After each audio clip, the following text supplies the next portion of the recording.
দেশৰ পৰিস্থিতি চাই পেলাই আমাৰ মনবোৰ খুব বেয়া হৈ আছে নহয়নে? আৰু এইটো পৰিৱেশৰ লগত আমাৰ সৰু সৰু ল'ৰা ছোৱালীবিলাকে একোৱে বুজি নাপায়। তেওঁলোকে জানে যে 1 জানুৱাৰী মানে বা 31 ডিচেম্বৰ মানে যে তাৰমানে 1 জানুৱাৰী সোমাব হ'ল আৰু এই ইংৰাজী নৱবৰ্ষটোৰ তেওঁলোকে এটা কথাই বুজি পায়, তেওঁলোকক লাগে মাথো এটা চকলেট কেক। আৰু প্ৰত্যেকগৰাকী মাকে এইখিনি অসুবিধাৰ সন্মুখীন হ'বলগীয়া হয় আৰু বহুতো মাকে হয়তো কেক বনাব নাজানে আৰু বহুতে জানে, সেইটো মই নকওঁ। যিসকলে নেজানে তেওঁলোকে কিন্তু এই কেকবিধ খুব সোনকালে বনাব পাৰিব আৰু তেওঁলোকে কেক যেতিয়া ভাল নহয়, কিছুমানৰ হাতত হয়তো কেক ভাল নহয়, তেওঁলোকে কিন্তু এনেদৰে এবাৰ বনাই চাব, ইমান সহজ। আৰু ইয়াত আমি মাত্ৰ 3টা বস্তু ব্যৱহাৰ কৰিছোঁ, একোৱে কৰিব নালাগে। যেতিয়া প্ৰথমৰ পৰা শেষলৈকে ভিডিঅ'টো চাই যাব আপোনালোকে গোটেইখিনি কথা ধৰিব পাৰিব। ইয়াত মই মাত্ৰ ব্যৱহাৰ কৰিছোঁ অৰিঅ' বিস্কুট 2 পেকেট আৰু ব্যৱহাৰ কৰিছোঁ কি সেইখিনি আপোনালোকে যেতিয়া ভিডিঅ'টো প্ৰথমৰ পৰা শেষলৈকে চাই যাব তেতিয়াহে ধৰিব পাৰিব নহয়নে? মই আগতে যদি কৈ দিওঁ ভিডিঅ'টোৰ ছাৰপ্ৰাইজটো ক'ত থাকিব। ইয়াৰ চক একেবাৰে কেৰাহীতে মই বনাইছোঁ খুব সাধাৰণভাৱে। তেন্তে আহক ভিডিঅ'টোৰ মাজলৈ, ইয়াত আমি দেৰি নকৰোঁ।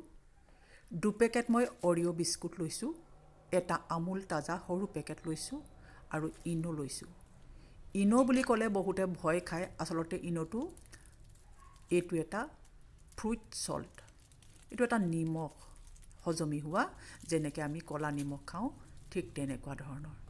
আপোনালোকে ইনো ব্যৱহাৰ কৰিব আৰু বিস্কুটকেইটা মিক্সি জাৰত এনেদৰে ভাঙি দিব।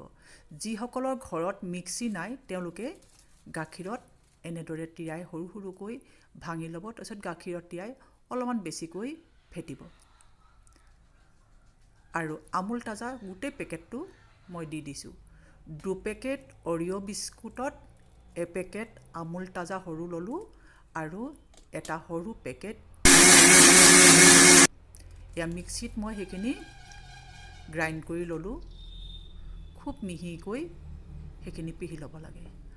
আৰু এইখন পেন আপোনালোকে মন কৰক আৰু বগা কাগজ এখন মই এনেদৰে কাটি লৈছোঁ। আৰু যদি আপোনালোকে বগা কাগজ নাই তেন্তে আপোনালোকে অলপ তেল সনাৰ পিছত ময়দা ছটিয়াই ল'ব।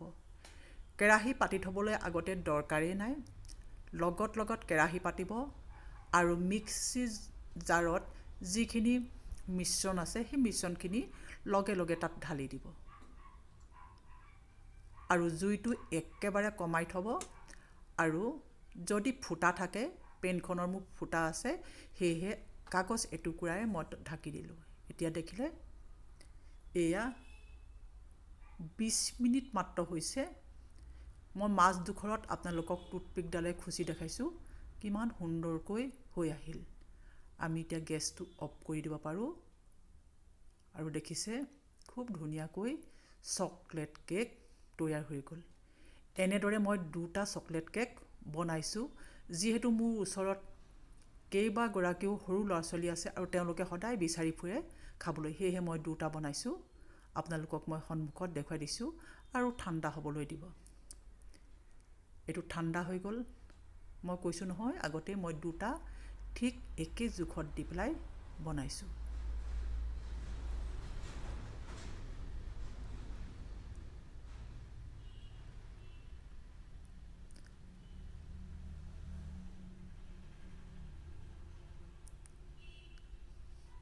আৰু এটা ছাইড মই ওলোটাই ল'লোঁ। আপোনালোকে যিটো ছাইডে ল'ব পাৰে সেইটো ছাইডতো ল'ব পাৰে। এতিয়া চকলেট চিৰাপটো আজিকালি বজাৰত খুব সহজতে পায়, আপোনালোকে মন কৰক। এনেকৈও কাটি খাবলৈ খুব ভাল, কিন্তু মই অলপ এটা ডেক'ৰেশ্যন কৰি আপোনালোকক দেখুৱাই দিছোঁ। যিহেতু সৰু ল'ৰা ছোৱালীয়ে ভাবে যে ক্ৰীম হ'লে খুব ভাল নহয়নে, সেয়েহে তেওঁলোকে চকলেট চিৰাপো খুব ভাল পায়। মই চকলেট চিৰাপৰ সাধাৰণ ৰেচিপি এটা পিছত আপোনালোকৰ মাজত দিম, কিন্তু এতিয়া মই বজাৰত পোৱা চকলেট চিৰাপটোৱে ইয়াত ডেক'ৰেশ্যন কৰি দিছোঁ। এইটো আপোনালোকৰ নিজৰ ইচ্ছা, কেৱল দেখিবলৈ ধুনীয়া হ'বলৈ আৰু ল'ৰা ছোৱালীয়ে খাবলৈ ভাল পাবৰ বাবেহে মই এনেদৰে চকলেট চিৰাপ দি দিছোঁ। আৰু কিছুমান মই আগতে বহুত কেক বনাইছিলোঁ আৰু বহুত দিন হ'ল ল'ৰা ছোৱালীকেইটা বাহিৰত থকা পিছৰ পৰা মই কেক বনাবলৈ এৰিলোঁ। সেয়েহে বহু বস্তু মোৰ ঘৰত এনেকুৱা কিছুমান পাৰ্ল আছে, সেইবিলাক মই এনেকৈ ডেক'ৰেশ্যন কৰি দিছোঁ। দেখিলেনে কিমান সহজতে বনাব পাৰি ইমান সুন্দৰ চকলেট কেক। আপোনালোকে বনাওক আৰু ভিডিঅ'টো কেনে পালে চাই মোক কিন্তু খাই বনোৱাৰ পিছতহে ক'ব। অহাকালিলৈ বনাই সন্তানৰ হাতত তুলি দিয়কচোন, খুব ভাল পাব। পৰিৱেশন সদায় নিজৰ ওপৰত কথা, আপুনি কেনেদৰে সজাই ভাল পায়। একো নিদিলেও কিন্তু আপোনালোকে এনেদৰে চকলেট কেক খাব পাৰে। যদি ভিডিঅ'টো ভাল পালে তেন্তে খাই লৈহে মোক কমেণ্ট কৰিব। বজাৰৰ পৰা দাম দি কিনাতকৈ আপোনালোক প্ৰত্যেকগৰাকী মাতৃয়ে এনেদৰে খুব সুন্দৰ আৰু সহজ ৰেচিপিবিধ তুলি দিয়ক। আৰু এই কেকবিধ সঁচাকৈয়ে কৈছোঁ খুব সুন্দৰ হয় আৰু ল'ৰা ছোৱালীয়ে খুবেই ভাল পাব। অৰিঅ' বিস্কুট বুলি ক'লে এনেও ল'ৰা ছোৱালীয়ে খুব ভাল পায়, নহয়নে? আৰু এনেদৰে যদি এইবিলাক পাল নাথাকে আপোনালোকে জেমছ, এয়া দেখিছে অৰিঅ' বিস্কুট দি পেলাই মই দুটা বিস্কুটৰ মাজৰ ক্ৰীমখিনিৰ সৈতে মই এনেদৰে সজাই দিছোঁ। খুব সহজকৈ আপোনালোকে সজাই সিহঁতৰ হাতত তুলি দিয়ক আৰু কাটিবলৈ দিয়ক। আপোনালোক সকলোলৈ মোৰ নৱবৰ্ষৰ আগতীয়াকৈ থাকিল বহু বহু শুভেচ্ছা। দেশলৈ পুনৰ সুদিন ঘূৰি আহক। আৰু এই কথাটো আমি প্ৰত্যেকজন অসমীয়াই মনে প্ৰাণে কামনা কৰোঁ, নহয়নে? পুনৰ আপোনালোকলৈ নৱবৰ্ষৰ শুভেচ্ছা যাচিলোঁ।